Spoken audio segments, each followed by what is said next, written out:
is we stack one rocket on top of the other. Stage 1, stage 2. Stage 2 is the bottom. Stage 1 is the stage 1 is the bottom. Stage 2 is the top. Correct. Yeah. So stage 2 is actually what's sitting right there on top of the booster on the pad. And what's really unique about the second stage is that it's powered by 2 BE3Us. Now, these are actually an upgraded design based on the liquid hydrogen and liquid oxygen engines that power New Shepard. And then, of course, there's the crown of the vehicle, if you will, the payload fairing on top. Yep, that's my favorite part, the payload fairing. It sits right on top of that second stage, and it's really a protective cover that takes care of our payload on its way to space. But it's really what's inside the fairing that's at the heart of every New Glenn mission. That's right. So every rocket launch is about sending something to space, and today's launch is no different.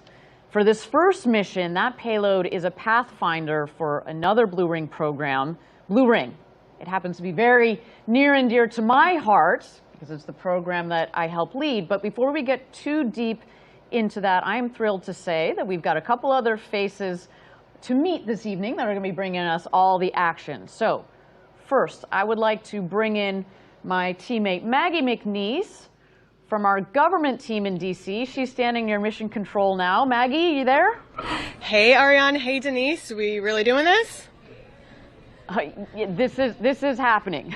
We are definitely here at launch day, and you have to be feeling some of the same tingles we are down here. Why don't you situate us to where you are standing up there? What's going on? What is the vibe up there? The vibes are impeccable. I am here by Mission Control. Right down the hallway, as you said before, we've got our launch control. In these rooms are our engineering teams and operators who are going to go ahead and be, looking at all of that data coming off the vehicles. They're going to give us our best chance of success today. Now, we've got a pretty special assignment for you there, Maggie. We're going to have you reporting right up there through the launch to keep us plugged in behind the scenes. What are you looking forward to sharing with us today? A lot. I'm really looking forward to making sure that you know what's going on in these rooms, take you through some of the personalities we've got inside, how it all works. If there are a couple anomalies, we'll work through those together. It's going to be a great time, Ariane. Love it. Thank you so much, Maggie. We're grateful to have you up there and keeping us connected. And of course, we're going to patch you in as we go. Now, let's check in with our broader Blue team. Our employees in Florida today are getting a close-up view of the launch over at nearby Cars Park. Eddie Seifert is there standing by. Eddie, you there? Yeah. Hey, Ariane. Welcome. Welcome to the best seat in the house. We've got the best Team Blue behind me. I hope you can hear it. It's pandemonium. How are you guys doing over there? Oh, my God. I love the energy. Talk to us. Tell me about the scene. What you're seeing. What's the view? Talk to us. We are 6 miles away as the crow flies to Launch Complex 36. It's pandemonium here. New Glenn is perfectly viewed in the distance, and we are here to support at Cars Park. We're joined by Space Coast residents. We're joined by family members, team members. This is really an exciting moment for Team Blue. Eddie, now you're a familiar face across Blue Origin. You've got a front row seat at Blue watching this rocket go from design to build to test. What's going through your head right now? It's a collective sense of anticipation. Everyone here has done everything that they knew to do to the best of their ability. Their family members have sacrificed for them to be here at this moment at New Glenn 1. And we have one proposal. Let's send it. Let's light this candle. Let's send New Glenn to space. Let's send Blue Ring on its mission. This team is hyped. Well, Eddie, one more cool thing that you and the team collaborated on. I understand all of Team Blue signed the fairing before it went to the pad. You want to tell me about that? Yeah, so signing space hardware is a tradition at Blue. From the New Shepard propulsion module panels to the crew capsule base heat shield, those engines on New Glenn have our signatures. Now, the nice thing about those 7-meter fairings that are over 60 feet tall is that it can fit the signatures of more than 10,000 employees that currently call Blue Origin home. And so That's what we're sending to space in addition to the hardware. And this team right here, they made it happen. Well, thank you, Eddie. Can't wait to check in with you again shortly. You keep the Team Blue pumped down that, but I have a feeling you're not going to have too many troubles. No, they seem pretty psyched. We're psyched to be here. Thank you. Thank you, Eddie. Well, I look forward to what both Eddie and Maggie can bring to the show. Let's take a little deeper dive into the mission today. So there is a lot. Right now, we are tracking a number of technical milestones between now and liftoff, and then there's going to be another set of critical in-flight milestones once we're underway. Now, we do want to be very clear about our objectives today. This is New Glenn's first flight, and we prepared rigorously for it. But no amount of ground testing or mission simulation is a replacement for flying this rocket in space. Well put. Our key objective today is to reach orbit safely.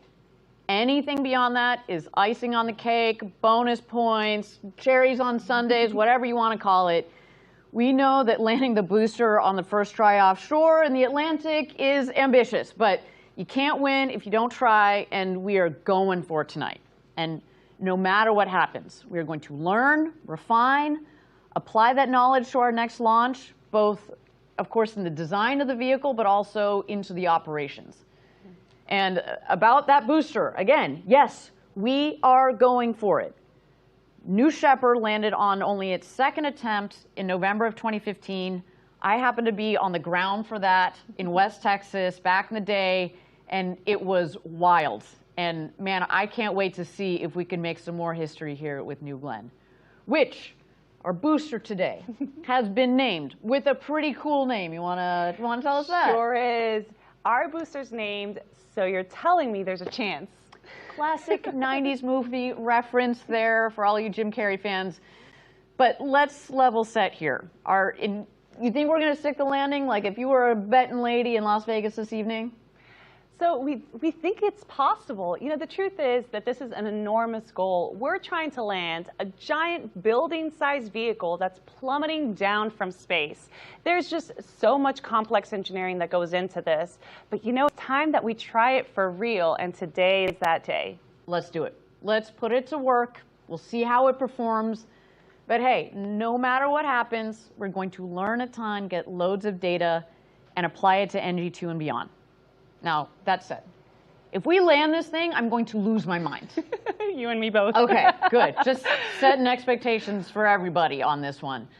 Now, some other business to discuss this evening is the payload we have on board. We have early technology demonstration on board for Blue Ring. And as mentioned before, it is something that I'm very excited about because it's related to the program that I help lead here at Blue Origin. There it is on the left side of your screen there, sitting nice and ready to go in the payload fairing. But to be clear, what you're looking at, this is not Blue Ring itself. This is not the Blue Ring spacecraft itself. It is a pathfinder for the Blue Ring vehicle.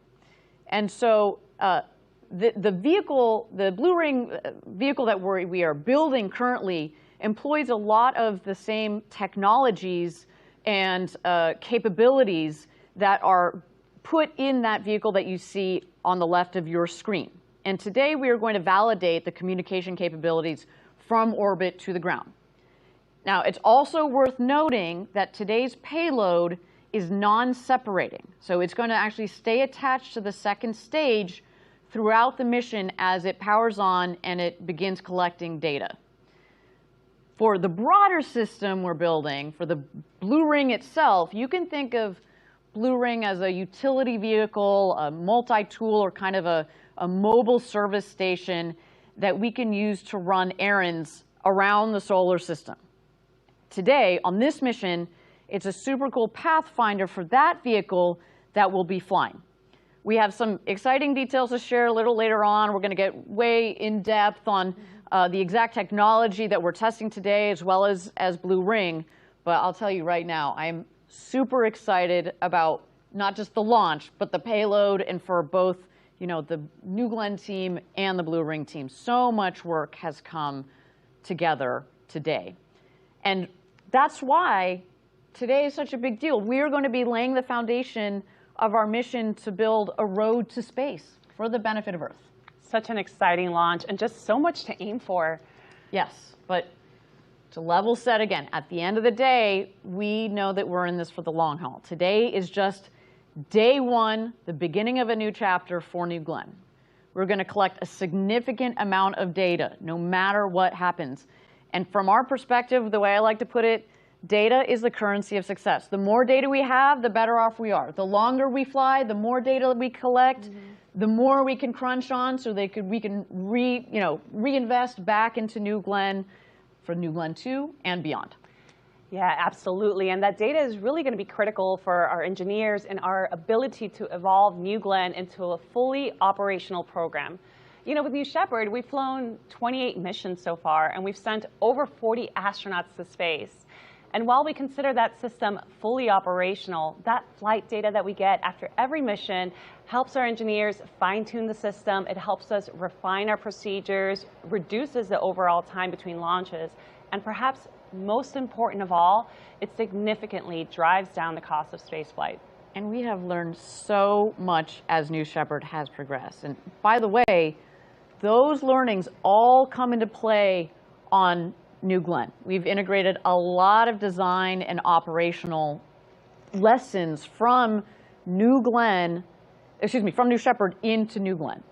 So, and speaking of lessons learned from New Shepard, there's that recurring Blue Origin theme of reusability. New Shepard has, with its booster, of course, one that lands, right? New Glenn, the same deal. But let's point out one big difference. New Shepard lands on a landing pad in the desert, while New Glenn's landing pad is out in the Atlantic Ocean. I should take a moment to note, you know, the ocean, the seas out there have been quite rough for the last several days. So, you know, that is why we took a little bit of extra time to get a really good chance of landing this booster tonight. So a big kudos to our team that is out there operating the Jacqueline. They have been rocking and rolling, with the waves out there for several days, but things are going to get exciting this evening. Now, a key piece of this landing system is the landing ship, which we call the Jacqueline. You want to tell us a little bit more about the Jacqueline? Would love to. So we've actually named our landing platform after a very special Blue Origin family member, the Jacqueline. It's right now out at sea, a couple of 100 miles from Cape Canaveral, and the crew that's operating the Jacqueline is actually positioned nearby in a different support vessel. That seems prudent, doesn't it? It does. Just saying. We're also going to, there it is. And we also have a lot of cameras on our ship today, so we expect to be able to watch it live as our booster touches down, and that's just going to be so cool. Yes, it is going to be such a pivotal moment. Our first landing attempt for this rocket, we have got to make sure that that gets captured regardless of what happens. And there's a live shot, a beautiful landing pad there with our Blue Origin feather, just waiting to just welcome home a rocket from space. No big deal. And after that booster lands on the Jacqueline, the vessel is going to transport the booster back to our facilities here at Rocket Park. We're going to do an inspection before flying again. And this is, of course, very important because... You've heard us sing this tune before. Reusable vehicles are how we will radically reduce the cost of access to space. Now, I hope you're all out there getting a sense of the set pieces here that make up today's launch. We've got the vehicle itself. We've got the ground systems, but we've also got the sea-based systems. And of course, all of the people, the teammate across the Cape and the US, frankly, that are working hard to get us to our launch. Now, let's take a moment and toss to New Glenn on the pad as we make our way towards the very first orbital flight for Blue Origin.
Welcome back, everybody.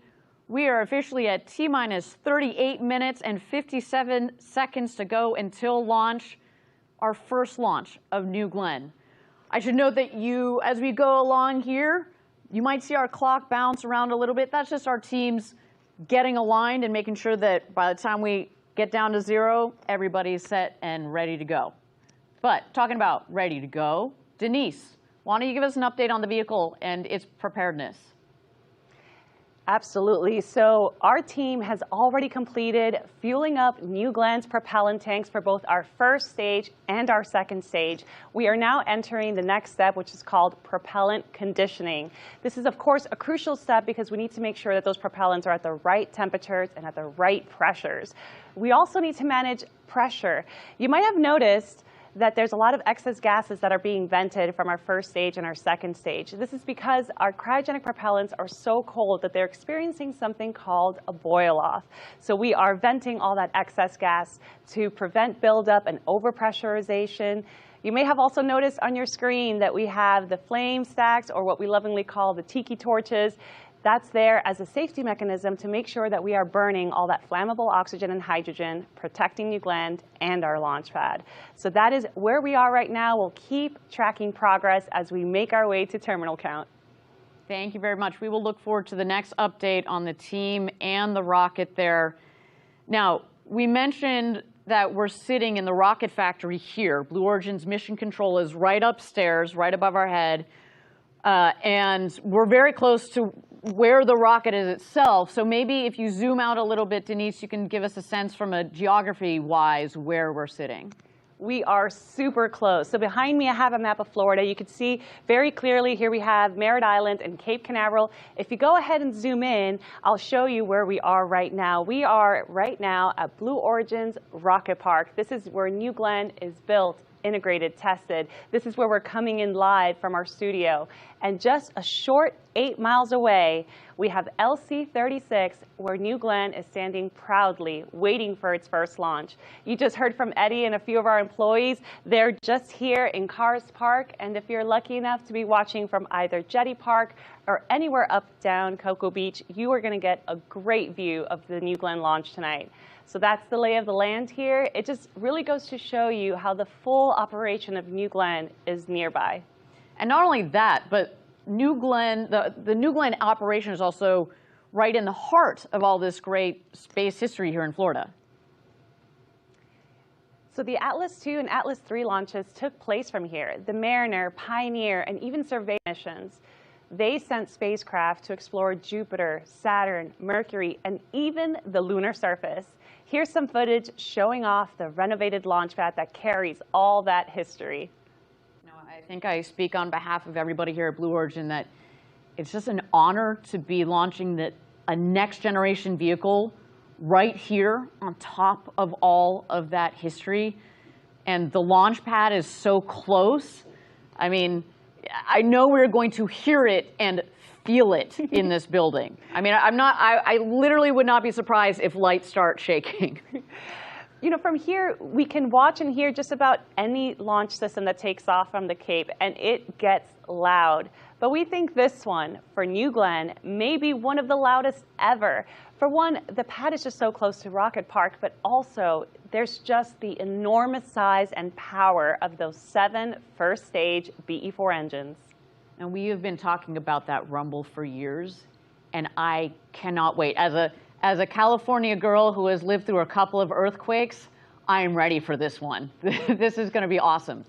Now, you mentioned a second ago, it's just so unique that the public is going to get such a great view of New Glenn launches, especially from viewpoints like, Jetty Park, Port Canaveral, Cocoa Beach. So many people gather to watch launches from these spots already. And, wow, I mean, look, this is a live view. If you're sitting there right now in Cocoa Beach, shout out to you guys. You're probably sitting in a nice lawn chair with a cold beverage in your hand. That's what I'd be doing if I weren't here behind the desk with you, Denise. You guys are going to get to see and feel this launch with an insane view. So, other than maybe tripping some tsunami warnings, y'all are going to have a great evening. There really is nothing better than a beachside rocket launch. Well, and weather permitting, it's not just people down here in Florida. People in the region, kind of the southeast region of the U.S. You see this image right here. Look, that's going all the way as far north as, you know, North Carolina. Several states north are going to be able to see this launch during different phases of flight based on where you are. So a little bit of a guide here. If you guys are all still up, you know, it's a bit late here on the East Coast, but this is an exciting launch. So shout out to you guys as well that are watching live from the East Coast. All right, everybody, we're at T-minus 33 minutes and 30 seconds to go and counting down to our launch window opening at T-minus 0 for New Glenn's first launch. Denise, I cannot believe I'm saying that. We've been talking about this such a long time. It's just wild. Now, again, this is our first flight. We have prepared rigorously for it, but I want to reiterate, our key objective today is to reach orbit safely. That in itself is a big deal, and anything beyond that is a bonus. That said, we also know that landing the booster would be very cool. We also know that it is very ambitious to do this on the first time, but we're going for it. And no matter what happens, we are going to learn a lot. We're going to refine. We're going to apply that knowledge to our next launch and beyond. It is an exciting day, and we are so glad that you, our audience, is here to join in on all the action and all the excitement. Okay, while we've got a moment, we've got this beautiful rocket on the pad on our screen. Why don't we dive in a little bit deeper on New Glenn? Denise, our experts here, why don't we dig in, give our audience a sense of what sets this vehicle, New Glenn, apart from other launch vehicles, both, you know, past and present? Well, to start, it's just massive, just over 320 feet tall, or almost 98 meters. And just think about that. That's like a 32-story building. It's really hard to describe what that means, but another way to think about it, we all know and love New Shepard. Picture 5 New Shepards stacked one on top of the other, and that's approximately the height of New Glenn. And that's remarkable when you think about that jump from New Shepard to New Glenn. Just that size. Oh, say, there you go. You see this great image on our screen here that gives you a sense. We talk about step by step ferociously. That's a big old step we're taking tonight.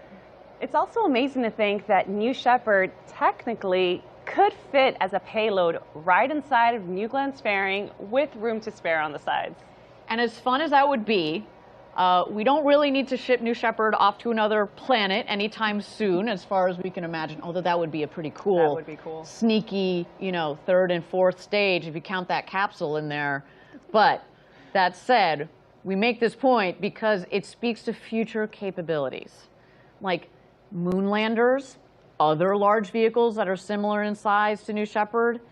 You know, it is incredible that fairing volume and the size, what it's going to enable as we build this road to space. Now, it's not often that you get to stand next to a massive rocket like that on a launch pad, ready to go to space. But you and I had an amazing opportunity. This is just a day or two ago. And I don't know, I just look at this video and I get tingles. It was incredible to be at the base and looking at what our team has worked on for such a long time. There you see the flame trench. Smoke and fire, baby. That's what we're looking for tonight. I get chills every time I watch that. I mean, that was just so incredible. That's not something that I will likely forget anytime soon. It's just so tall when you're standing right next to it. Yeah. Well, that tall rocket is going to space tonight. And you all are going to be here to watch and cheer on with us. It's a big night. That's all I can say. Yeah, I mean, hopefully that'll give you a key differences between a vehicle like New Glenn and others that have lifted off from this pad in the past. I think there's another key thing about New Glenn, and it really is that reusability aspect. So while the scale of New Glenn is truly remarkable, I mean, this rocket is built for big things, supersized, with an incredible lift capability. But to do that in a way that's sustainable, using reusable hardware, I think that for me is the biggest innovation for New Glenn. 100%. Reusability. It is such a critical component of reducing the costs of future access to space. you just can't say enough how important reusability is. And so New Glenn also has that second stage rocket, right? We talked about the first stage and the second stage. And, you know, rocket fans know this, but just like Saturn V or other big launchers, rockets fly in the first stage and the second stage with the job of the first stage, or sometimes what we call the booster, to lift the vehicle from Earth up to space. The stages will then separate, and it's the second stage that powers our payload into orbit. So here you see a cool, again, another cool overlay. Oh, you saw just a moment ago of the Saturn V rocket. I mean, we are just about the same height, like, and the power of the two vehicles and the significance to be compared to that is amazing. And you know what? Our game plan, like Saturn V, our game plan is to use New Glenn to go to the moon too. I hope you host that webcast with me too on that one. Coming here shortly. So that's our orbital rocket in a nutshell. Now, while we've got a couple minutes to go here, we're at T-minus 28 minutes to go until New Glenn's first launch. Why don't we check in with our teammates over at Cars Park? Eddie, you there? Yeah, hey Ariane, we're here at Cars Park. We're less than 6 miles as the crow flies to Launch Complex 36. We can see a great view of New Glenn standing 320 feet tall, the two vehicle access towers, one of the largest water towers in the world, and we are ready. Aren't we ready, team?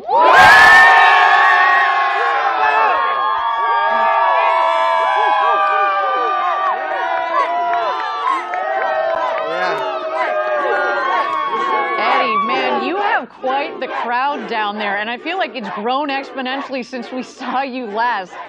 And not just current employees, but their kids and future Blue Origin employees are all out there psyched for this first flight. We've got our New Glenn patch. What are you hearing the employees talk about? So listen, we're looking forward to the rumble of the BE4 engine. We're gonna hear it. We're looking forward to the blue streak across the dark sky. And we've got, you know, the flags, the emblems, the swag. We're very proud to be here. We're very proud to be sharing this moment with our community, right? The word that everybody keeps using tonight is grateful. How grateful we are to be here, how grateful we are for each other, and how grateful we are for the Space Coast that has accepted us.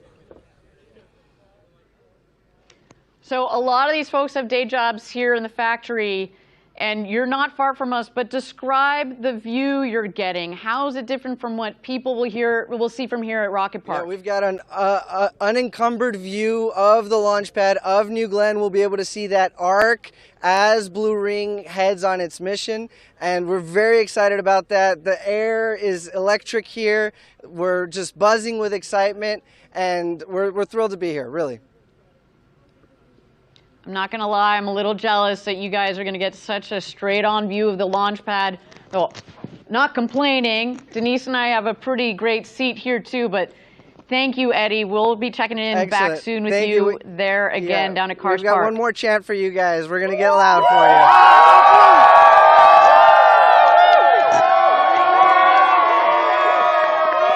Wow, I love it. I love it. You feel the energy down there. I absolutely love it. Now, one employee on the New Glenn team that is not down there with Eddie, and I do want to give a special call out to our program leader for New Glenn, Jarrett Jones. Jarrett has led the New Glenn program for years, and I'm very grateful to be able to call him a friend. He has a deep background in aerospace. There he is. And he's been instrumental through the build-up to today's launch. I mean, there you see him just a moment ago, and let's see. Can we point him out here in launch control? Yes, he is there, kind of that first row, bottom left. There you go, checking in, got his eyes glued to his screen, talking to one of our long-term core employees here. We got Mark Featherstone, who has been also leading this program for a long time. And man, and you saw that image just a moment ago with him in front of the New Glenn. That was the day that we installed the 7 engines on New Glenn for the first time. And I'm pretty sure he is absolutely psyched. You also see the gentleman in the center of that front row in the green sweatshirt. That is Dave Limp, our CEO, who joined us just a about a year ago, and man, talk about sparking some fire. It has been wonderful to have him on the team with us, and he is clearly absolutely dialed in. And last but not least, in between Jarrett and Dave, Jeff Bezos, our founder, who of course has been thinking about this day for many years. And I should also throw in a special happy birthday to Jeff. What a day. I wouldn't mind having a rocket launch on my birthday, but this man deserves it. So much patience, commitment, passion for what we're doing. It's just, we are very lucky, Denise, to have such a leadership team here supporting us at Blue as we go through all of these programs and getting them off and going. But at the middle of many of them and the core to making a lot of this work, New Glenn. That's why today is so important. Okay, everybody, we're at T-minus 23 minutes to go until launch. It is so great to have you all joining us for today's inaugural launch. We have folks tuning in from all over for this big day. And of course, we had Eddie and the team down at Cars Park. But we also wanted to give a nod to a couple special groups watching from across the nation. We've got employees tuned in at multiple sites, checking in and rooting for New Glenn. As I mentioned, not only do a lot of our employees work on multiple programs. There we go. We got Kent. We got Huntsville. I love it. Kent, of course, our headquarters. I see you guys. Huntsville, where we build all of our engines, our BE4s, our BE3Us, and of course, Blue Ring. You guys should be so proud. Your team spirit. Oh, I just know that everybody here has worked so hard for this and cannot wait for the next 22 minutes. Hi, everyone. And our team down in Huntsville, our beautiful engine factory. You guys are just the best, just the best. Well, you can see the passion, the energy. We have been working so hard to get to this point. All right, well, I can't complain about our view from right here. We have got a pretty sweet spot here, but I do want to go upstairs to our co-host, Maggie, who's up near Mission Control. Maggie, you there? Here, and I have found a new place to hang out. Wow, all right, so I know that not only do you get to hang out near Mission Control, but this for our audience gives you a sense of how close they are to just being able to go outside on the deck there. Tell me about this view that you get and that some of our VIPs are going to get tonight. Yep, I am out on the balcony. We are on the 3rd floor of our rocket factory. And just out there, you can see the red blinking light at the top of our tower. So the launch pad is right out there. And then just to my left here is the mission control team. So you know when that rocket goes up, they'll be turning their heads briefly to the right. So we're out here, we've got some guests, VIPs, some of our Blue family inside. They're still in there while it's warm, but I expect to see more and more people headed out here soon. Now, Maggie, I know you're able to also listen in on the radio with the team behind you. What are some of the things that you're hearing? Sure. About this time in the count, I am hearing them going into their weather brief. They are making sure that everything is clear downrange. That's both the water and in the air. And I haven't heard anything thus far, Ariane. Well, thank you, Maggie. So great to have you up there, keeping us tuned into all of the action. As we noted, we've got launch control and mission control right back to back. We'll be checking in again with you in a couple of minutes. Okay, we're at T-minus 19 minutes and 50 seconds to go until our targeted liftoff. So we're getting closer and closer. And we want to point out a few things coming up ahead in our countdown, because some of them actually come in a pretty quick sequence. Yeah, so coming up, we're going to have a planned weather check. This is where our teams take one last look at the weather for launch today. This weather check validates that our trajectory is still on track, and the team will continue to close out any remaining open items that could be on their dashboard. The very capable folks in launch control upstairs will undoubtedly be checking through closeouts over the next few minutes or so. And once we get through those, we'll start to go into some final vehicle checks. So do you want to walk us through those final vehicle checks? Once we get to about T-4 terminal count, we're going to transition New Glenn into where our auto sequence begins. And the operation really becomes hands-off for our operators. We're going to be switching New Glenn to internal power, internal hydraulics, and things will move really quickly from there. And then, as we approach the final moments, and just before we light the engines, there's this water deluge. It's a huge water deluge. This is going to engulf the flame trench completely, which is going to protect our rocket from vibroacoustic and thermal loading. Finally, autopilot will be enabled. We'll flex the gimbaling engines, and then, well, ignition. Game on, ignition. I cannot wait for that moment. So all of this is very exciting, even to just hear said out loud. I think there's also a very specific sequence for starting the first stage engines. And talk us through that, because it's not like they just all turn on at once. We got to be careful about how we sequence the engines igniting. Correct. So you might think that we ignite all 7 BE4s at once, but that's actually not the case. We do something called a staggered start sequence. Engines 1, 4, and 7 will light first, followed by engines 2, 3, 5, and 6. Now, of course, these will happen in a very quick succession, but the staggering start really helps to decrease the sudden pressure on the whole system. There just truly is so much power in those BE4 engines. So staggering them creates a more smooth on-ramp for all that power. Absolutely. And we talk a lot about the rocket, but you can't forget the ground systems as well, right? So when we are essentially protecting the rocket from the vibration and all that power coming out of the engine, we're also protecting the launch pad itself, right? You see from the map that you showed us earlier how close we are to the water.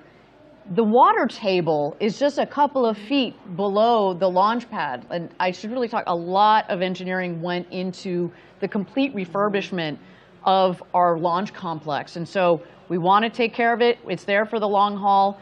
But man, we got a big old powerful rocket. So this water deluge system is critical to both the rocket and the ground, the launch pad, the ground support equipment. Okay, we are at T-minus.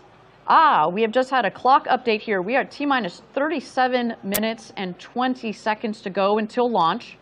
As we mentioned, this is kind of what we can expect from our team as they get aligned and ready to go into launch today. So they just need a couple more minutes, and that's A-OK.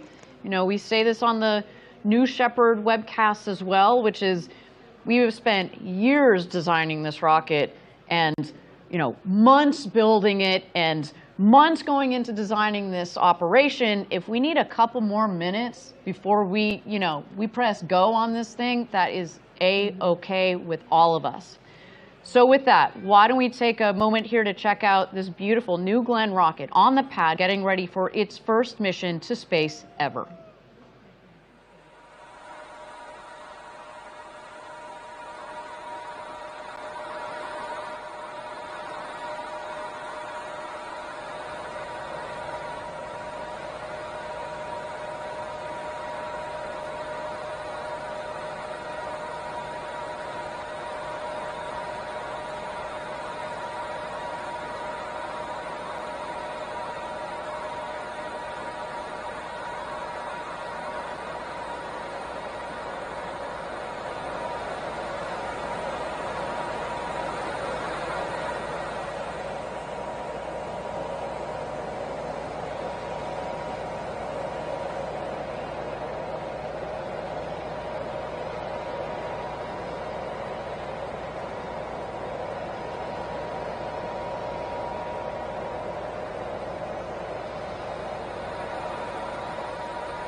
Welcome back, everybody. We're at T-minus 33 minutes and 53 seconds to go until New Glenn's first launch. We are so happy to have you all joining us for this historic launch, both here in the U.S. and everywhere around the world.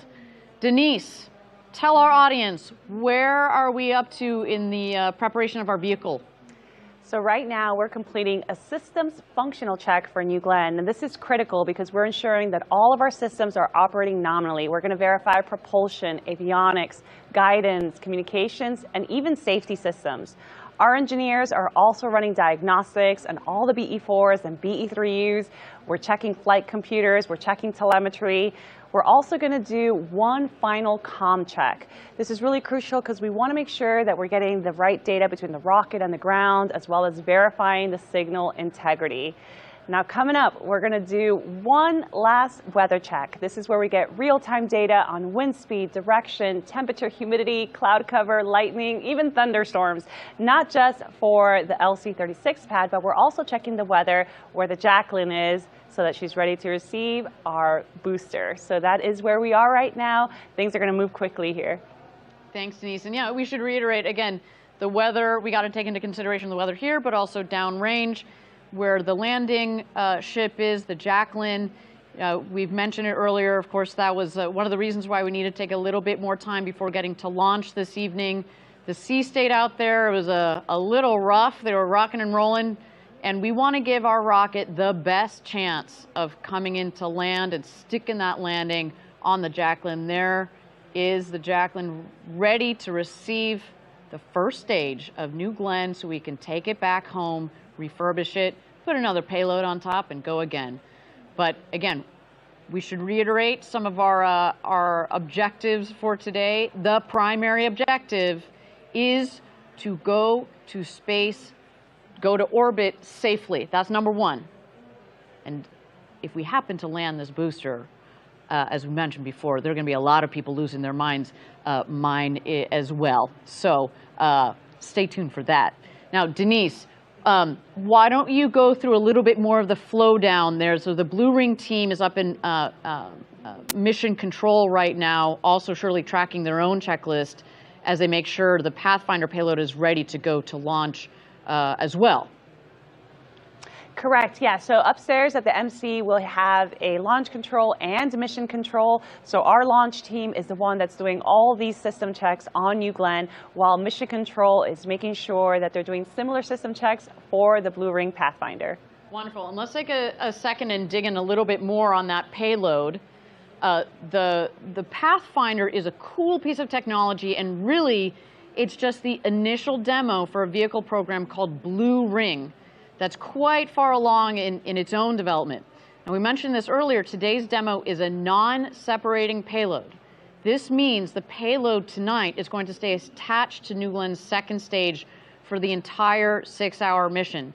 The other thing I want to reiterate about this, this Blue Ring Pathfinder is it's going to be testing a lot of the same technology, but it's not the Blue Ring itself. It's not the same form factor, but we're going to learn a lot from this evening.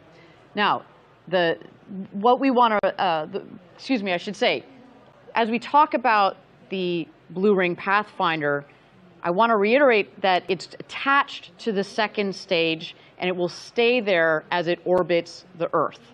And that also is not normal, but we wanted to do that for today's demo mission.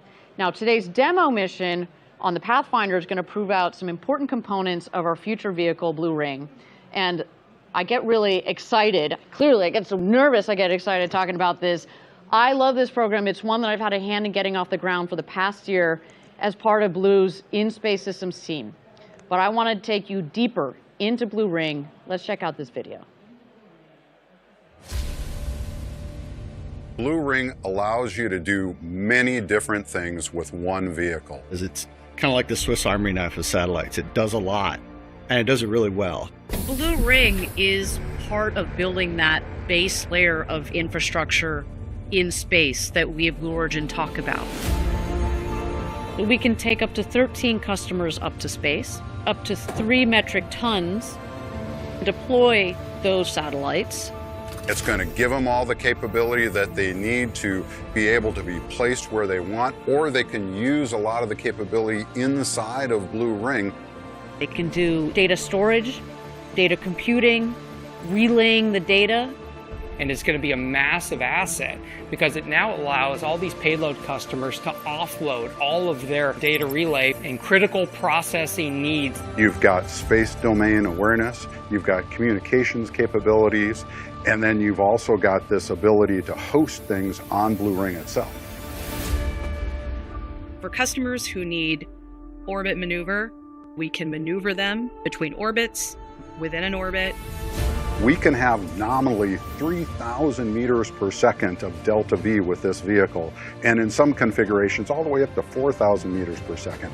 And it has dual propulsion systems, meaning that I can use the chemical systems for really fast maneuvers, but then have electric propulsion for all of the station keeping and low energy maneuvers. A lot of our work is going to be done in geostationary orbit for sure. But we've got capabilities to go out to cislunar orbits and interplanetary. Blue Ring Pathfinder is going to be on our first New Glenn flight, which is really exciting. This first mission, it demonstrates our space-to-ground interfaces. So it proves out that we can command our vehicle on orbit, can receive data from the vehicle.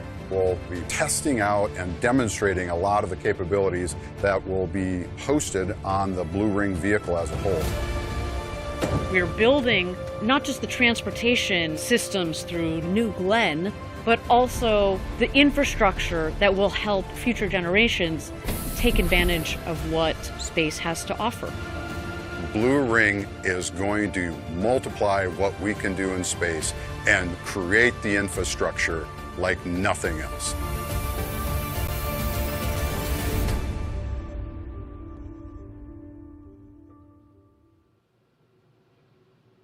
I don't know about you, but I am pretty excited, if you can't tell, to be able to say that the team I work with in my day job, Blue Ring, is the team behind the first payload ever on New Glenn.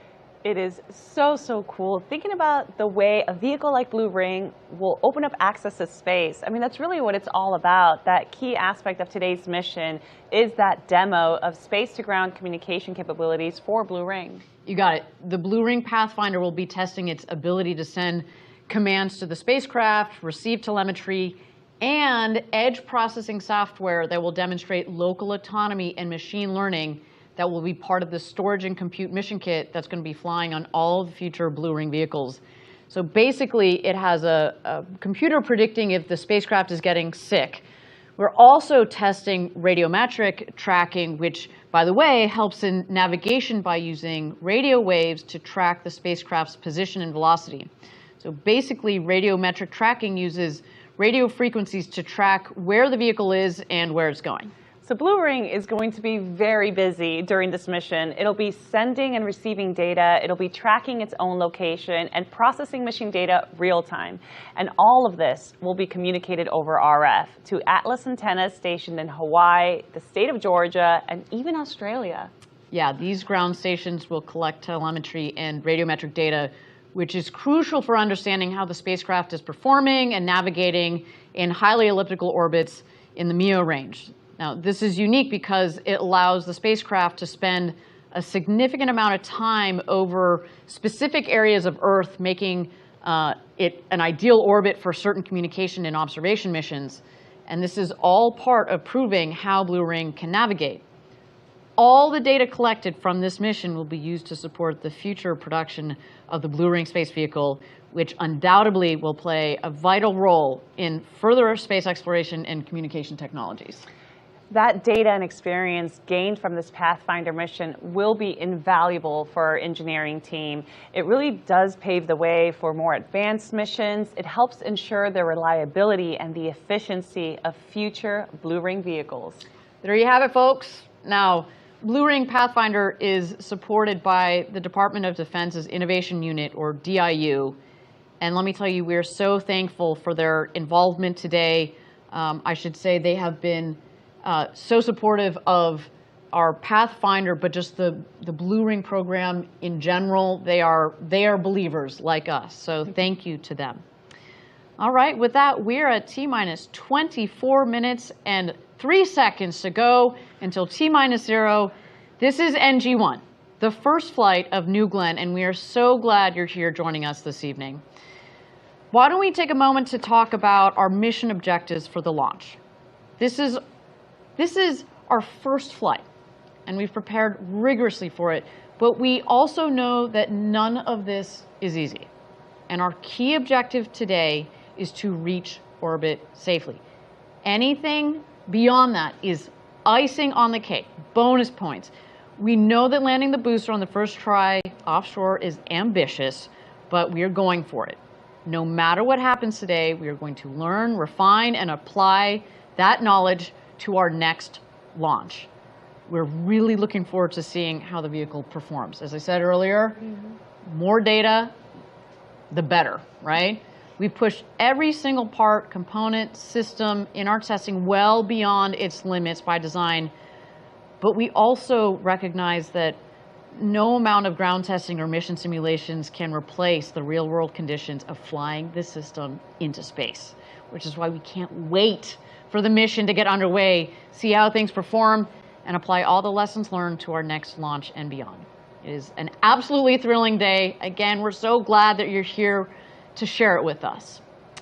Now with that, we're at T-minus 22 minutes and 30 seconds to go until launch. Why don't we take a moment and check out New Glenn on the pad as it gets ready for its first launch to space today.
Thank you again, everybody, for joining us. We are at T-minus 20 minutes and 50 seconds to go until New Glenn's first launch.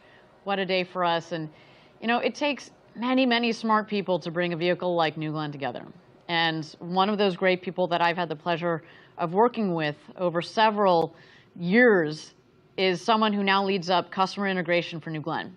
That is Blue Origin's Laura McGinnis. Laura is the Vice President of Mission Management for New Glenn. Now, before Blue, Laura spent time in a similar role with United Launch Alliance. She also had quite the career at the Air Force. And I had the pleasure of chatting with her just for a few minutes, just a little bit earlier, to hear what customers can start to expect from a vehicle like New Glenn. Let's listen to that chat. Laura, thank you for taking the time, especially on such an important day, to give us a tour of the factory. This is kind of like your second home, I imagine, for the last couple of weeks. Absolutely, Ariana. We're so excited about this factory and super excited to show you all a little bit about it. Well, so talk to me a little bit about what we got going on here. We've got multiple rockets coming down the line. Yeah, all kinds of things going on. So the basic layout is that the raw materials comes in from the south side of the building down here at the end of the aisle. We weld the tanks together down there. Then we bring the completed modules here for assembly. Over here we have our GS1 aft module, which will have landing legs, 7 BE4 engines installed. We do all of that work. We continue to assemble the stages down here. We build fairings.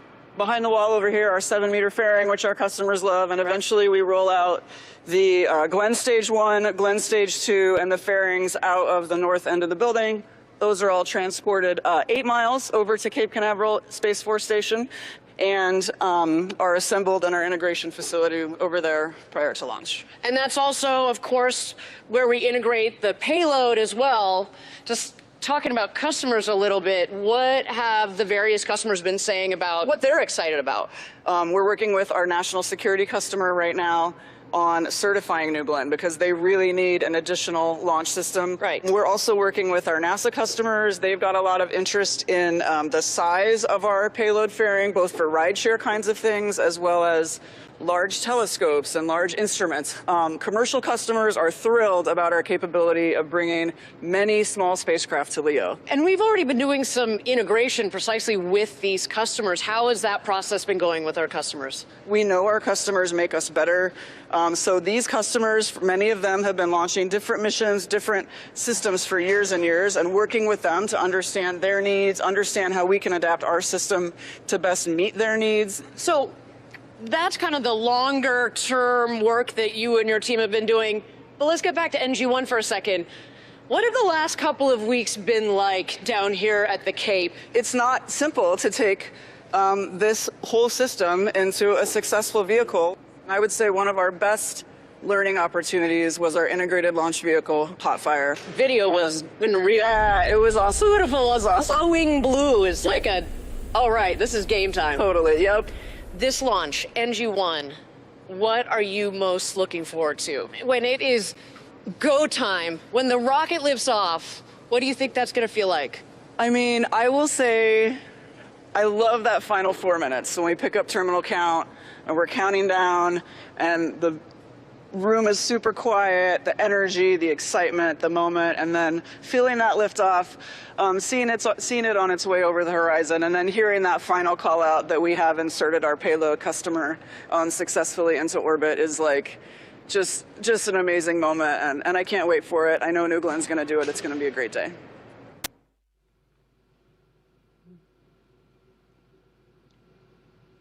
A big thank you to Laura again for joining for that quick tour through our factory right behind where we are this evening.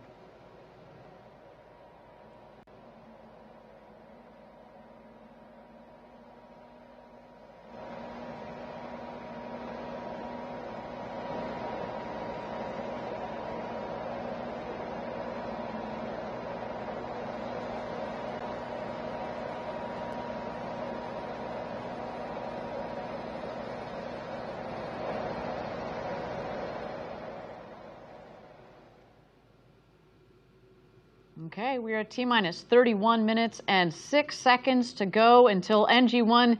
We continue to tick down towards our first launch. I will mention again, you may have seen we went down and then we added some more time to the clock.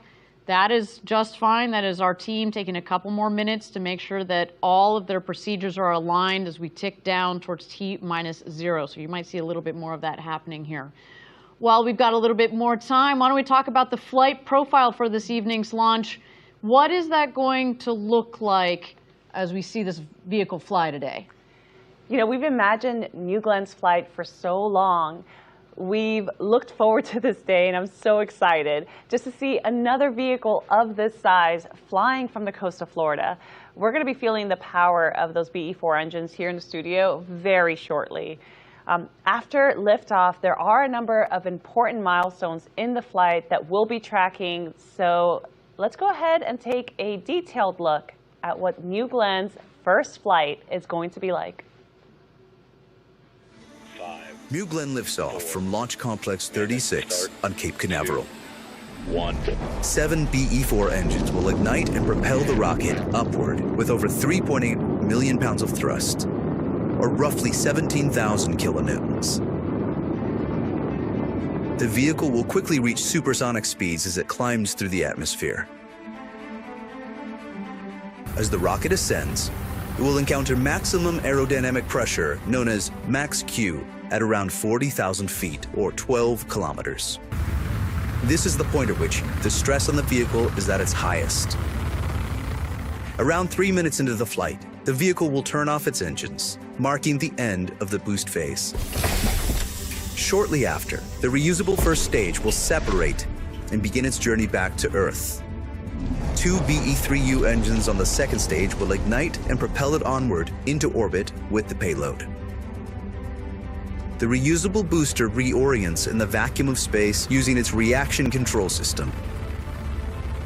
At 220,000 feet or 67 kilometers, it executes an exo-atmospheric deceleration burn using its Center 3 engines. These engines gimbal for maximum control of the booster. This burn slows the vehicle down before re-entering the atmosphere. As it descends, the booster's strakes and fins work together to slow it down and guide it autonomously back to Earth, landing on a vessel at sea. At around 9,000 feet, or just under 3,000 meters, the first stage begins its final landing burn. The 3 middle engines will light for 20 seconds, slowing the vehicle in preparation for the final descent. The 2 outer engines will turn off, and the center engine will execute the final controlled maneuver onto the landing platform.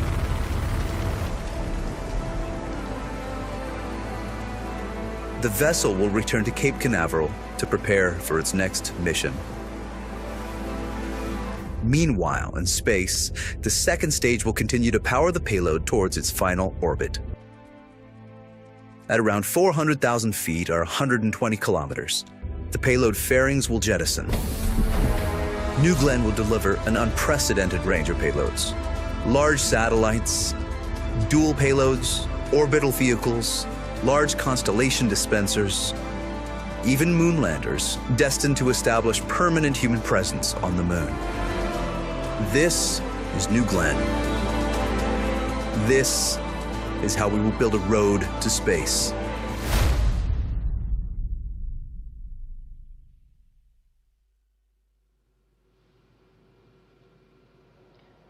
So again, there you got an opportunity to see what the mission profile will be for this rocket this evening. But I think what was really cool about that video as well is it gives you a sense of the future as well in terms of the various vehicles that we're going to be able to take on this rocket, whether it's a lot of LEO satellites or a lunar lander or a massive GEO payload, whatever it may be. I think that's one of the coolest things about this vehicle. It is very versatile, and it's the power of the vehicle matched with the volume of a 7-meter fairing that's going to allow this vehicle to be a workhorse for Blue Origin as well as our customers for years to come. So a beautiful rocket on the pad there awaiting its first launch to space.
Welcome back, everybody. We're at T-minus 16 minutes and 45 seconds to go until launch here. An exciting evening for all of us here at Blue Origin. I'm so glad that you've joined us. Now, we have spoken about the wealth of experience in the New Glenn launch and mission control rooms upstairs, and I want to take it back to Maggie upstairs, who is standing by up there. Maggie, you with us? Yep, Ariane, I am back at Mission Control, and as we make our way towards terminal count, the energy is high. It might seem like it's a little quiet with everyone sitting down, but the communications are ongoing. The launch director and his team are working super hard to get us there. I love it. They're in the zone. So, Maggie, I'd love for you to talk us through some of the people behind the mission up there. Walk us through who's on console. We've got some of our best and brightest here in the Mission Control Center. So the Mission Control Center is actually a network of rooms. We've got Mission Control, Launch Control, and engineering support rooms where our team is looking through data constantly. Now this whole team is led by our launch director. His name is Ben Dykstra. Ben is responsible for the launch, tip to tail. He is doing the go, no go, and making sure that we get our best chance of success. Ben actually comes from our New Shepard rocket. So Ben is a great example of how we take our flight pedigree from New Shepard and we are building it into New Glenn. Now Ben and I go way back. We worked on New Shepard together for quite a while, and I've had a chance to talk to him quite a bit this week. And I was asking him what his pre-launch traditions are and what he's bringing here to New Glenn. And he gave me a couple answers. One, he sets 3 alarms because he really does not want to miss his call. I have a feeling he didn't have to actually use all 3 of them today, but I'll ask him afterwards. And then he also sets little Post-it notes on the screens of his console mates so that they get a little funny note or a little encouraging thing from their launch director before they go. And then when we do terminal count, he will be doing his fist bumps with the entire team. I love it. I know Ben is going to crush it. Why don't you give us some other highlights? Who else is supporting Ben with launch control today? Ben is supported by a really large team, and we're not going to have time to touch on them all, but a couple here. First, we have Ann Dickey. Ann is the assistant flight director, and shout out to New Shepard again. Ann comes from that program as well. Now, Ann has been working the integrated schedule all week long, really making sure that this team is ready to go. And after we launch successfully, she is going to get herself an ice cream cone, and I will be joining her. Next, we have Martin De La Torre. Martin is a ground controller, which means that he will be working through all of the data and controls of our ground system out there at the pad. So as complicated as we all know rockets can be, the systems that are working around it are equally as complicated. And so Martin has a tough job today, but we know he's working hard. His favorite quote is from Stephen Hawking, and so he's got heroes, I think, like the rest of us. Next, we have Stephen Shelley. Now, again, you talked about the Jacqueline a little bit earlier. That's our offshore vessel, and Stephen Shelley is our offshore recovery lead. So as we go through this whole process, the team and the launch director, Ben, are constantly checking in with Stephen to make sure that we know that the barge is ready should we be able to land New Glenn. His launch day ritual is actually the same as Ben, another 3-alarm guy. So we'll be asking him as well. And then last, but certainly not least, we have Megan Lewis. Now, Megan is one of our 2 primary launch controllers, which means that she has control authority over a lot of these major systems on New Glenn. Megan is from Utah, and in a very sweet story, Megan is actually wearing a bracelet today that her grandfather gave her grandmother with charms for every Apollo mission that he worked.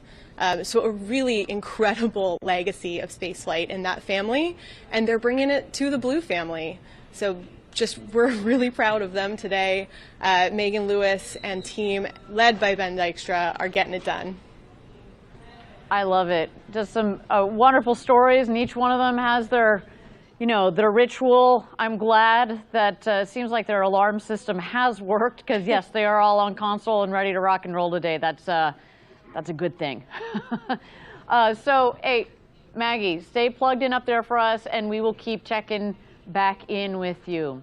All right, everybody, we're at T-minus 11 minutes and 40 seconds to go until launch. Why don't we take a moment here and send it over to the pad and check in on New Glenn as it gets ready for its first launch to space today.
Thank you again, everybody, for joining us. We're at T-minus 27 minutes and 5 seconds to go until launch. You may have noticed that we've added some more time to the clock. As we mentioned before, this is just our teams getting aligned, making sure that Each of the separate sub-teams have all gone through all of their checklists, make sure that everything is in the green, making sure that the weather here at the Cape and downrange, everything is within bounds. So again, if we need to add a couple more minutes, that is quite all right with us. But while we've got a little bit more time, I would like to check in with my colleague, Eddie Seifert, out there at Cars Park, where he's joined by Team Blue Origin, here our team that's based here in Florida. What you got going on down there, Eddie? Yeah, hey Ariane, welcome back to the best seat in the house here at Cars Park. I'm with the Smith family. We're working at Blue Origin, and working on rockets is a family affair. I'm with father Mike Smith, son Corbin Smith, and granddaughter Elizabeth. Elizabeth, tell me, you've sent a postcard to space, is that right? Yes. And tell me, what was on your postcard? There was rockets and planets. Rockets and planets on the postcard. Now, Corbin, how did you get your start at Blue Origin? So I first started up in Huntsville, where I worked with an amazing team on the engine crew, building BE4 and BE3U. Now I'm here down at Rocket Park, building the thrust structures for GS2. Excellent. Must be special to be working on that GS2 rocket out there. And Mike, how about you? How did you get your start at Blue? Well, it was my son that actually encouraged me to apply, and we got hired around the same time, and it's been awesome being able to work with him on different projects. We get to talk about work at home and do different things. We bleed blue at home. Excellent, excellent. And Elizabeth, tell me, what are you most looking forward to today's launch? For the rocket to go up in space. Well, I think we're going to end on that note, Ariane. We're looking forward for that rocket to go to space. Let's send New Glenn to space. Let's light this candle. I love it. It is a family affair, and I love seeing the different generations there, father, son, pair working at Blue. I look forward to seeing that little firecracker, that little girl joining us in a couple of years here in the future. It just speaks to, it takes years to build these rockets, and that's what we're here to do at Blue. We're here to build these rockets that are laying the foundation for building the road to space, right? And so that children like her can pick up the torch and build on top of that. We're setting forth so that they can build infrastructure in space, and really, it's all for the benefit of Earth. Well, with that, thanks, Eddie, for checking in with us. We are at T-minus 24 minutes and 10 seconds to go until launch. Let's check out New Glenn on the pad as it gets ready for launch this evening.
Thank you again, everybody, for joining us. We're at T-minus 19 minutes and 55 seconds to go until launch. New Glenn looking good there on the pad. We saw some beautiful views, as Denise has talked about. All the propellants are nice and chilled down. You saw the big, beautiful Blue Origin word mark and feather on that rocket. She is looking beautiful.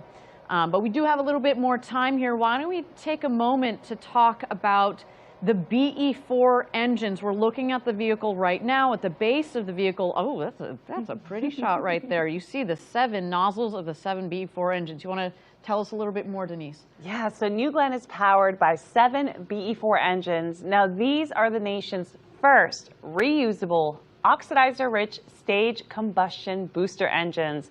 They use liquid oxygen and liquefied natural gas, or LNG, which is essentially a commercial form of methane. Yeah, and we selected LNG because it's cleaner burning and more efficient than kerosene, or also known as RP1, rocket propellant 1. That's what a lot of rockets use. It's also low cost and widely available, which is really important when you're doing lots of launches, which is our intention for this New Glenn program. I should also note that we have done a ton of testing on the BE4 engine, and we also want to keep those costs down as well. All of it adds up, right? And one of the coolest aspects, though, about LNG is that it can self-pressurize its tank through a process known as autogenous repressurization, right? So this eliminates the need for costly and complex systems that use helium, which is pretty rare. So normally you got helium and other gases in there to push the pressures properly through the engines to get them ready to go. But with LNG, it basically does it on its own. That's what that means. It's so fascinating. And, you know, in terms of power, each BE4 engine generates an impressive 550,000 pounds of thrust. So when you combine all 7 engines, New Glenn produces about 3.85 million pounds of thrust at launch.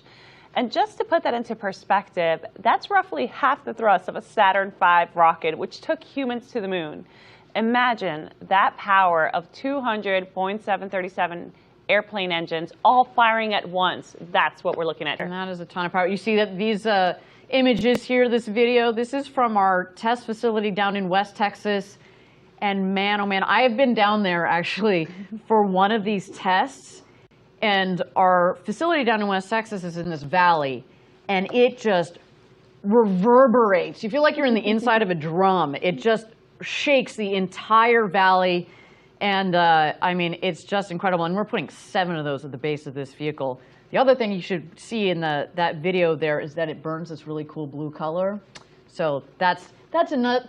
I'm not saying that's why we chose this propellant, but it's a nice little bonus to it. It sure is. So a lot of power coming out of these engines, but then also a lot of interesting technology that's gone into the turbo pumps too. Do you want to talk about that a little bit? They sure are. So the turbo pumps, which pump fuel and oxygen, are also incredibly powerful. Together, they produce the equivalent amount of horsepower needed to power 2 Nimitz-class aircraft carriers at full speed. Yet each turbo pump is small enough to fit in the back seat of your car. Think about that. I mean, the comparison is crazy, but just think about that efficiency that goes into that turbo machinery. Then you also see here, obviously, the comparison between our BE4 engine. So there are 7 of those on the base of the vehicle, and our BE3U, BE3 upper stage engines, or 2 of those on the second stage. I want to talk a little bit more here. You see the comparison of the BE4 to the BE3U. You also have a comparison of the power of it as well. You know, both of these engines are highly sophisticated and have unique functionality built for New Glenn itself. So for BE4, as we noted, we've got 7 of these engines in total at the booster. We saw a cool image of that a second ago. The 3 middle engines are gimbaling engines that can pivot to help steer the rocket. So that will be working, of course, in conjunction with the fins at the top of the booster. Now, those 3 middle engines are going to relight to help with deceleration and landing burns. And the other 4 engines are fixed. And this is the combination that gives us both the power that we need, but also the flexibility we need for different stages of flight. And you know, the BE4 engines are produced at our manufacturing facility in Huntsville, Alabama, and they're tested rigorously at our facilities, both in West Texas and Huntsville, to ensure they meet the high standards. Yeah, and we should note there are 7 of these on New Glenn. But our friends at ULA with their Vulcan rocket, they use 2 of these engines. And those have already flown successfully to space. So we are very proud of that these engines have already flown to space, and can't wait to see them power this New Glenn rocket as well. They are going to be rattling this building very, very shortly. Well, with that, at T-minus 35 minutes to go until launch, let's toss it back to the rocket and check out New Glenn as this vehicle gets ready for its launch to space this evening.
Thank you again, everybody, for joining us. We are at T-minus 25 minutes and 40 seconds to go until launch.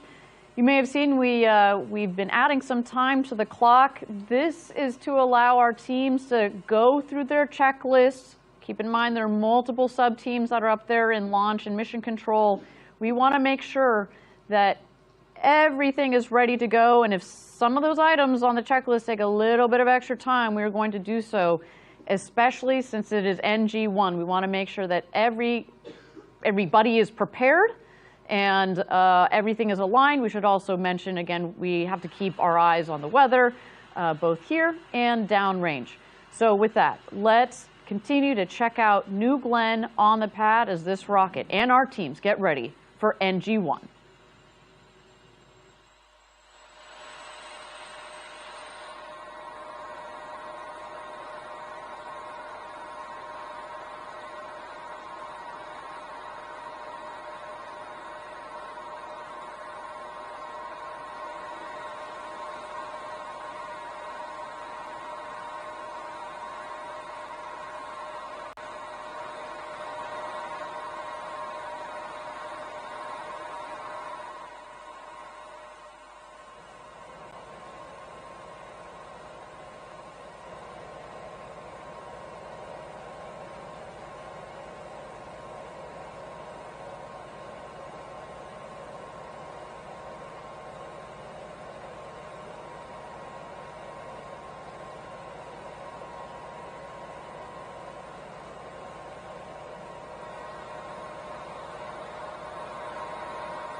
Thank you again, everybody, for joining us. We're at T-minus 23 minutes and 45 seconds to go till launch.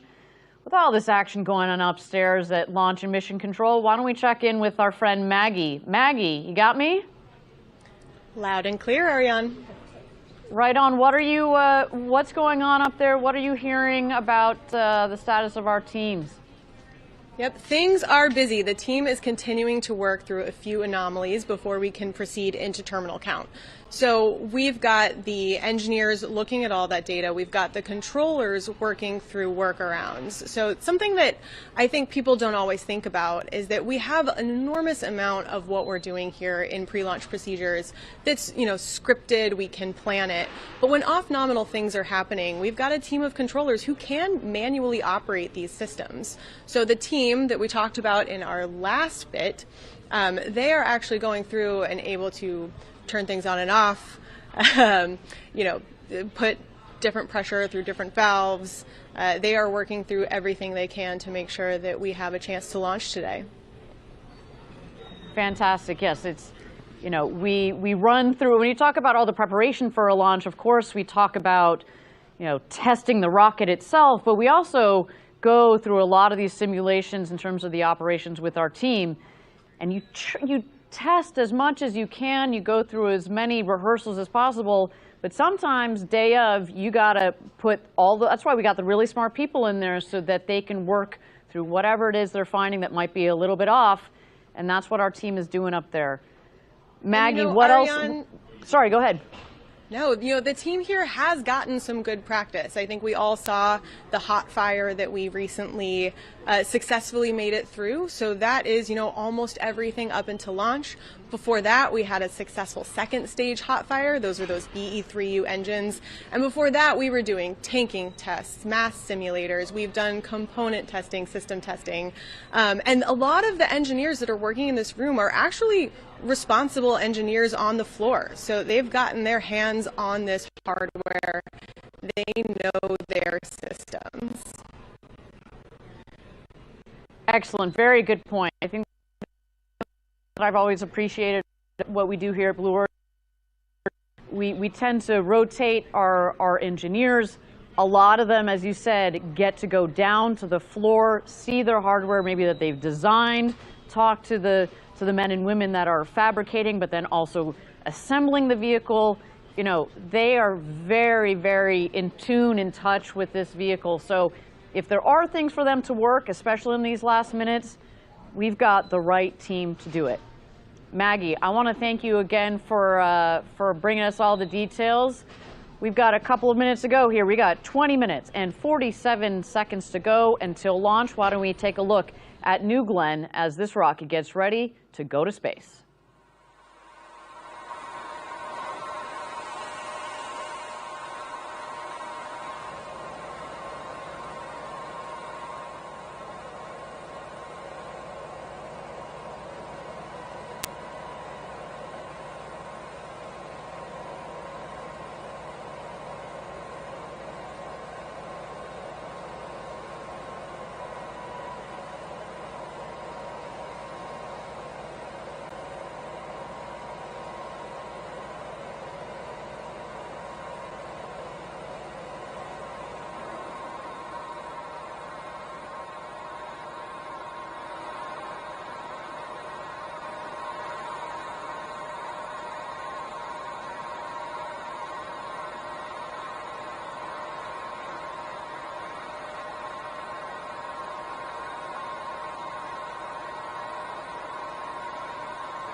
Thank you again, everybody, for joining us. We are T-minus 19 minutes to go until launch here, and while our teams are continuing to get aligned, why don't we take a moment to chat a little bit about this amazing building we are in, the factory at Rocket Park here in Florida.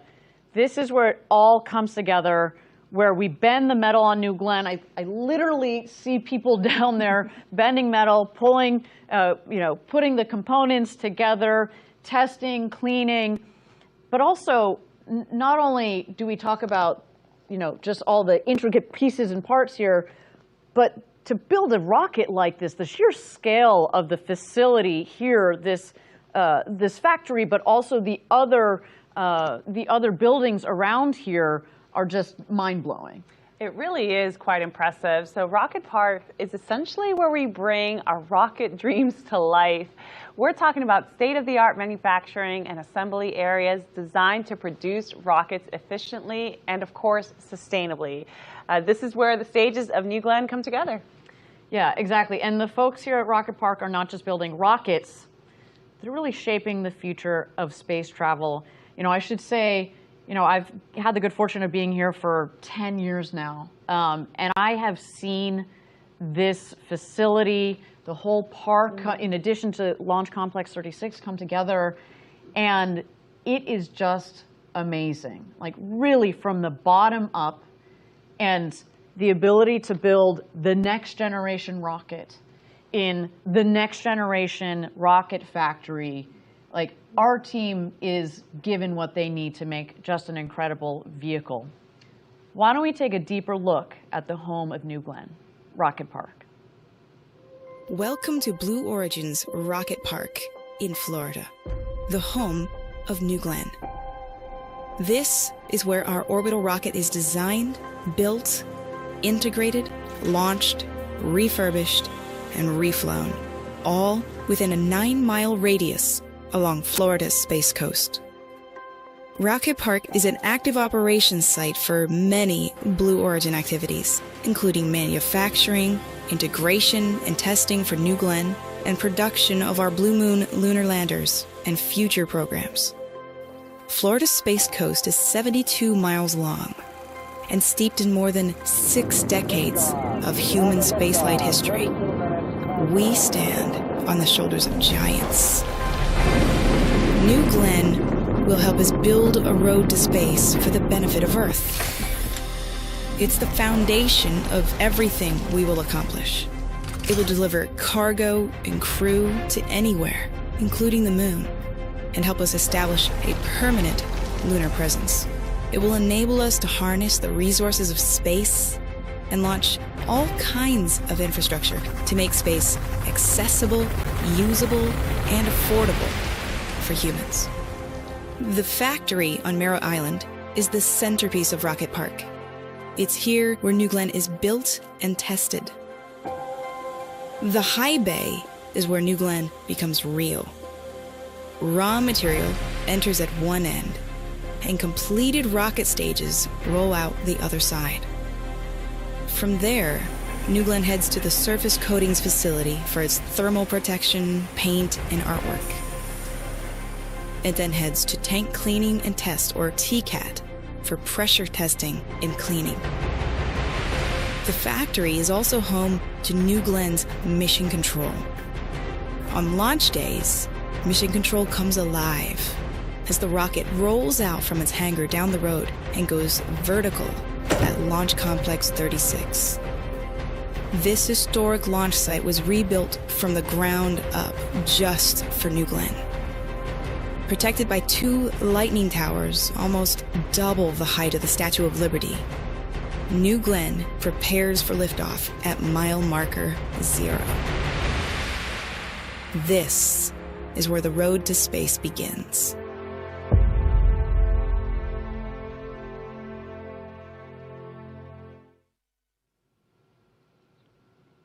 What a beautiful area Rocket Park is in. There's just so much history here on the Space Coast, and we are eager to write our own chapter with New Glenn. Absolutely. There really is just so much history, and there's something to be said about the testing and integration and design teams all working so closely together. I know that working on the programs myself, being able to talk to the designers and the people who are making the hardware is just so valuable to increase communication and efficiency, and our campus really allows for that. 100%. The physical proximity is really, really important. And it's not known, actually, but historically rockets have launched out of the Cape, but they haven't been built here. And so to be able to build our rocket here, do the integration here of the rocket, but then also obviously the payload with the rocket. And then when we get GS1, we get the booster back, we'll be doing all of the refurbishment here.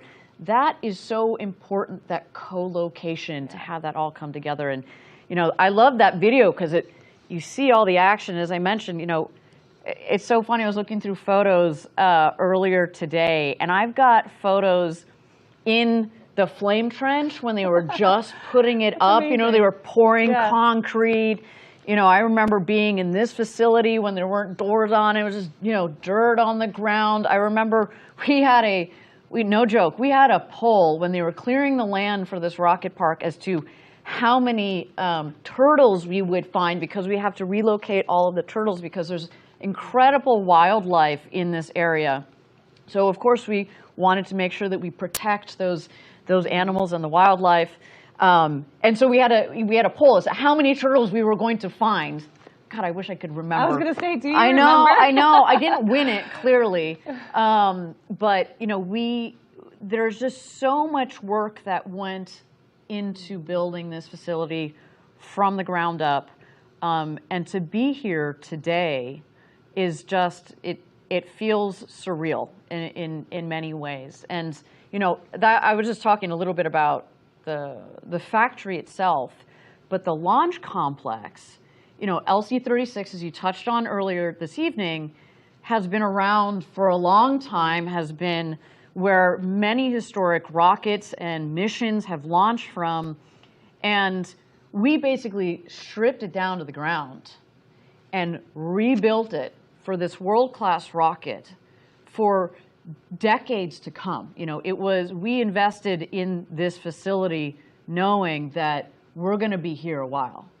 With that said, we also here at Blue Origin like to pay homage to the giants who have the shoulders upon which we stand, right? Like the vehicle, of course, is named New Glenn.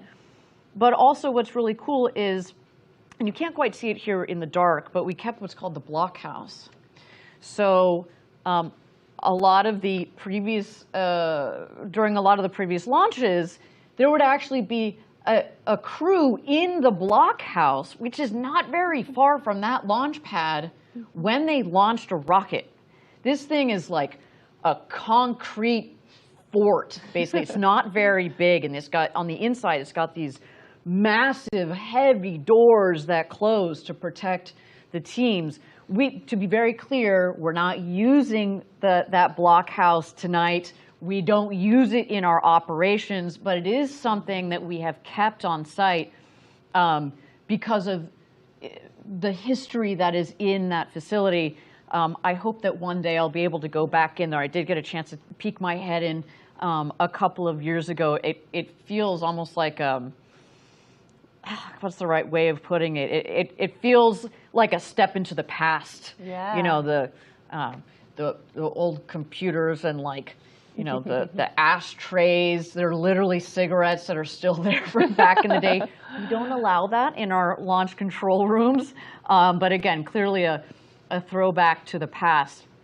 But just this facility, it feels really good to be here. It feels like we're set up for success as much as possible, which is really, really great. Okay, we are at T-minus now 36 minutes and 40 seconds to go until launch. Again, our team has added more time to the clock.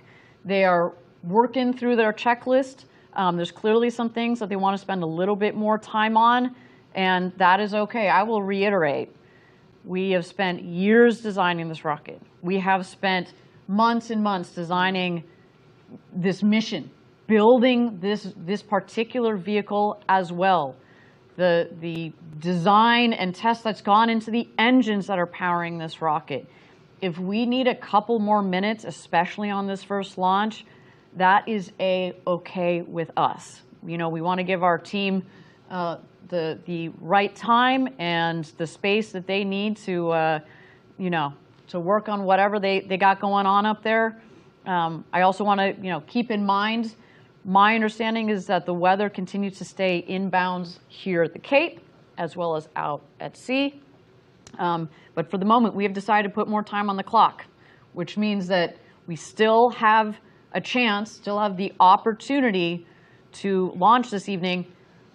I should say, I was waiting for it, Ariane. I know, it's pretty apropos because this vehicle says... So you're telling me there's a chance. That is the name of this booster. So yes, everything is, it's like it was meant to be for this vehicle. It really okay, with that, we are T-minus 35 minutes to go until launch. Let's continue to check out New Glenn on the pad as it continues to prepare for its launch to space this evening.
Welcome back, everybody. We're at T-minus 31 minutes and 30 seconds to go until launch.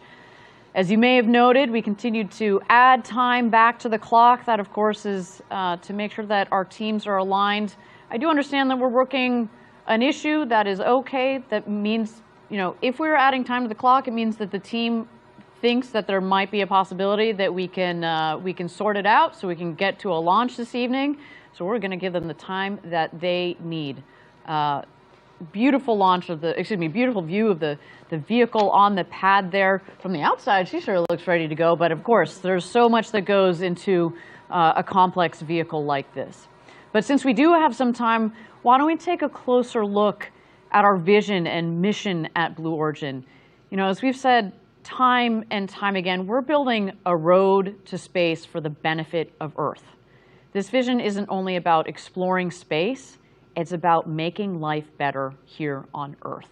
Let's check it out a bit more about our vision. New Shepard is just the beginning. The first step. From the very start, it's only been about one thing: Earth.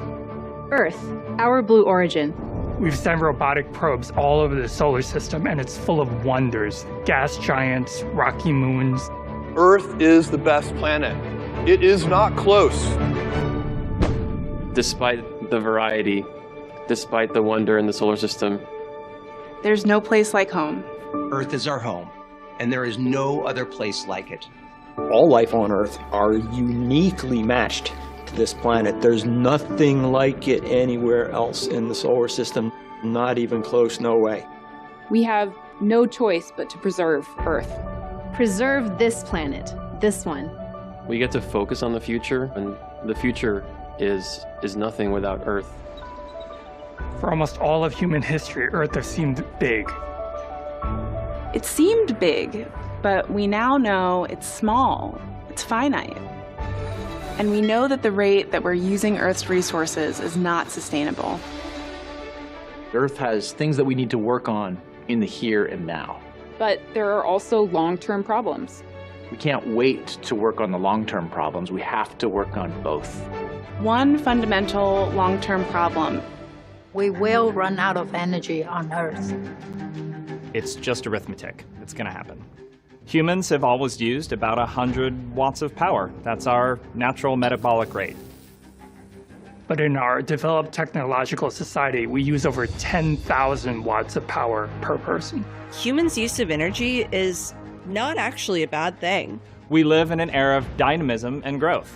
There are so many good things that happen when we use energy. Think about technology, transportation, hospitals, data. As humans, we are at our best when we are inventing, when we are growing, when we are making progress. But humans are doubling our energy use every 25 years, and that's unsustainable. Today, you could cover all of humanity's energy needs by covering the state of Nevada in solar cells. But at that rate of growth, in 200 years, you'd have to cover the entire planet in solar cells. What can we do? Can we be more efficient? Yes, but we have been. Today's technology is more efficient in nearly every manner. We are gaining efficiency, and yet, when we gain more efficiency, what do? We use more energy. We have an ever-increasing demand for more energy. So what if we just use less? Well, that doesn't work either. Throttling energy use means slowing down progress. You stop living in a world of abundance and you move to a world of scarcity and rationing. There has to be another way. There is another way. Space.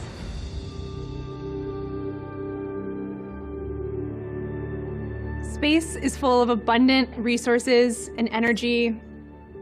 Space is vast and practically limitless. If we can learn to harness the power of space and the resources of space, we can tap the limitless resources to help preserve this planet. We can go to space for what we need. We'll make it routine, safe, and cost-effective to get there. We will build the rockets and the destinations for doing real work in space. We can do even more than this. We can move the most polluting industries from Earth into space, where they can't hurt the Earth or the environment. We can return Earth to a beautiful natural state. It will be like a garden, like a national park. A place for education, for creativity, and for recreation. A place for enjoyment and for nature to thrive. In space, we can expand humanity. We don't want to leave Earth behind, but preserve it and expand humanity into space. We can have 1 trillion humans in the solar system, which means we'd have 1,000 Mozarts and 1,000 Einsteins. This would be an incredible civilization. Humanity will grow and progress and use energy for good. Humanity can expand into the solar system by building destinations close to Earth, close to our home planet. New places, places we haven't even dreamed of yet. Places that feel like home. Places where great work can be done using the resources of space. An expanse that is meant for everyone, all kinds of people.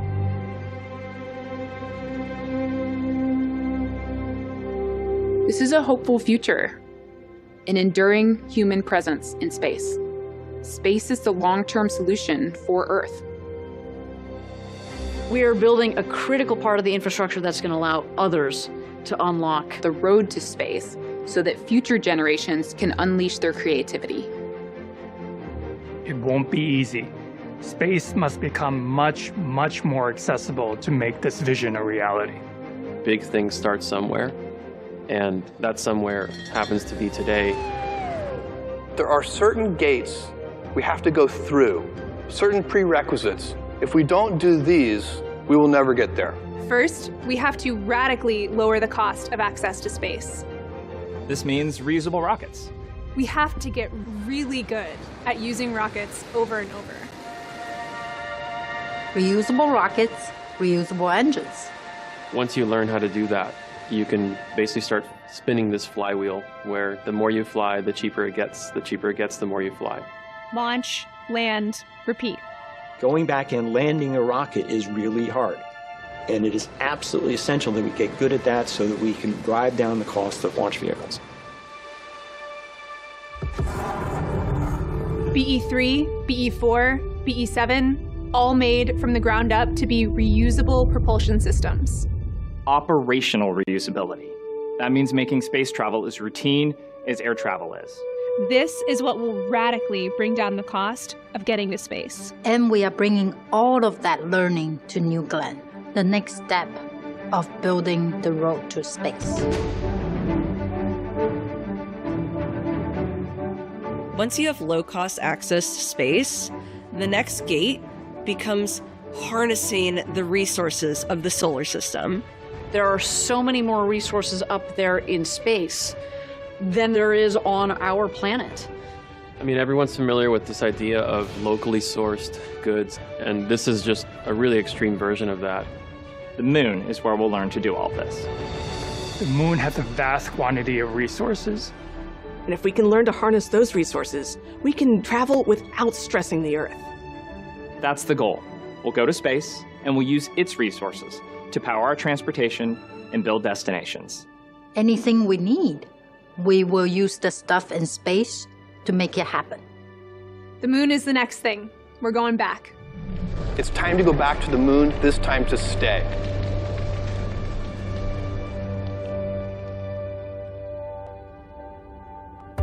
Make no mistake about this. This is not going to get done by any one generation. One of the things that we have to do is inspire those future generations. This vision of millions of people living and working in space for the benefit of Earth is a very, very long-term vision. It's gonna take generations. We have to make sure that what we're doing today is setting up the next generation. It's going to take all kinds of people. Engineers, entrepreneurs, architects, artists, you, your children, your grandchildren. This is kind of humanity's cathedral. You know, cathedrals took multiple generations of artisans and craftsmen and masons to build. And there was never the expectation that one person would design and fully execute the vision. We have to inspire the next generation to carry this torch for the benefit of Earth. For the benefit of Earth. For the benefit of Earth. We are Blue Origin. And we will do all of this. We'll do all of this. For the benefit of Earth.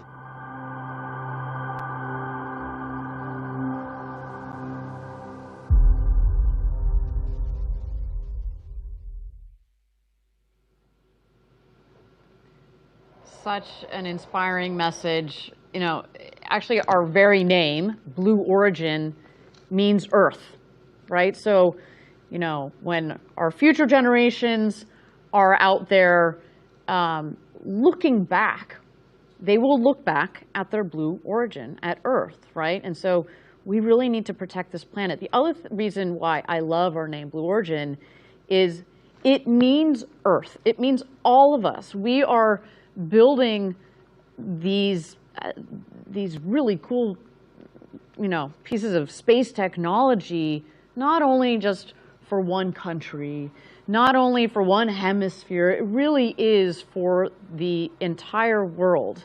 And that's why, you know, I love that that our company has this bigger, broader vision. You know, actually, before I took my current role, I was leading our commercial and international sales, and it was just really nice to get out there and talk to our international customers and people from around the world in the space industry. I should say a big shout out to them out there if you guys are watching, you know, and really talking to them about whether it's New Glenn or Blue Ring or our lunar lander, what they can do and how they can take advantage of our technologies. I just love that we think broadly like that, and it's one of the many things that's kept me here at Blue. But I also want to talk, you know, obviously the main theme of that video there is this idea that as part of the long-term vision, we really need to protect this planet and the role of space technologies. What we're doing at Blue and what other organizations are doing around the world is so important because it is going to help protect Earth, right? And that's also why we start with reusable rockets and reusable rocket engines and the way that we're designing them to run on propellants that are less harmful to the Earth, like liquid oxygen, liquid hydrogen, and LNG. We were just talking about that earlier. It's just so important. It gives me such a sense of pride because it really is about the everyday work that we do now and how that would impact future generations. So all of this is going to create a longer term impact on Earth that's truly going to benefit humans for future generations. By focusing on the sustainability of our designs, we're really ensuring that our advancements in space technology do not come at the expense of our home planet Earth. Yeah, you know, a couple of minutes ago we threw it back to our co-host Eddie out there at Cars Park, and again, talking about the multiple generations, how cool is it that he was there with the father-son pair that both work at Blue, plus the son's daughter that's there, and she's just going wild over space, and she can't wait to see, you know, this rocket launch. We have to think in that sort of generational time scale, right? There was also, you know, our teammate that's up in launch control, whose grandfather worked, you know, on Apollo, and here she is, you can see she's pregnant in the photo. Like, who knows what her child is going to end up doing? And hopefully, what we're doing here at Blue is going to benefit, again, these next generations. We're building the road to space with these first initial steps tonight. You know, New Glenn. We're also talking about Blue Ring. Blue Ring is one of the first building blocks of the infrastructure that's up there in space, right? It's not just about the transportation, which is crucial, don't get me wrong, but then once we're up there, you know, we're going to need to support others, you know, in this case, you know, our customers, but also ourselves, when I say ourselves, Blue Origin and some of the missions we're doing, as we build our capabilities out there. By definition, space is infinite. And so if we can take advantage of that, and if we can put things up there that will help us take advantage of that, I mean, for the benefit of Earth. For the benefit of Earth, the future is bright. Okay, with that, we are T-minus 16 minutes and 40 seconds to go until launch. Our teams continue to get aligned. They're working on a couple of issues. This is our first launch. They need that extra time. We're going to give it to them because otherwise speaking, this team is ready to rock and roll, and that rocket there looks chilled in and ready to go to space. So with that, let's continue to check out New Glenn on the pad, ready for NG1.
Okay, we've just been getting an update from Mission Control. We are standing down today's launch attempt to troubleshoot a vehicle subsystem issue that will take us beyond our launch window.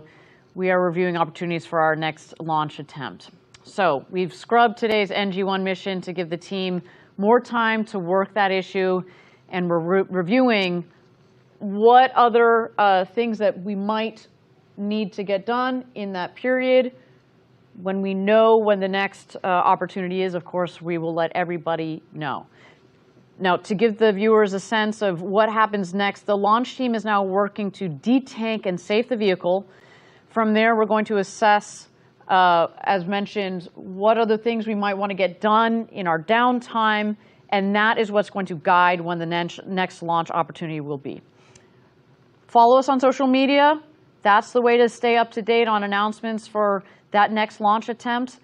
We do want to thank you for joining us. We can't wait to get right back here for our next launch attempt. Stay tuned. Gradatum for Rossiter.